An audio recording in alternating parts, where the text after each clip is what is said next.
आता मुंबई विद्यापीठाबाबतची महत्त्वाची बातमी आहे। मुंबई विद्यापीठाची आता हायकोर्टाकडून मागणी मान्य आहे। 24 सप्टेंबरला निवडणूक आहे, मात्र 27 तारखेला निकाल जाहीर होणार। मुंबई सिनेटची निवडणूक 24 सप्टेंबरला होणार आहे। आता खरं तर या निवडणुकीला राज्य सरकारने स्थगिती दिली होती, मात्र हायकोर्टाने उद्याच ही निवडणूक घ्या असे निर्देश दिले।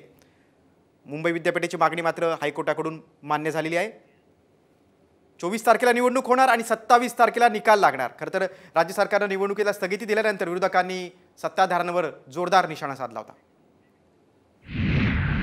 मुंबई विद्यापीठाची सिनेट निवडणूक जी काल रात्री स्थगित केली गेली होती, त्याच्यात एका रात्रीत युवा सेनेने उच्च न्यायालयामध्ये याचिका दाखल केली व आम्ही उच्च न्यायालयाचे खूप खूप आभार मानू इच्छितो, कारण उच्च न्यायालयाने त्याची तातडीने सुनवाई करून आज विद्यापीठाच्या विरोधात आदेश देत उद्याच्या उद्या म्हणजे 22 सप्टेंबर रोजी निवडणूक घेण्याचे निर्देश दिलेले आहेत।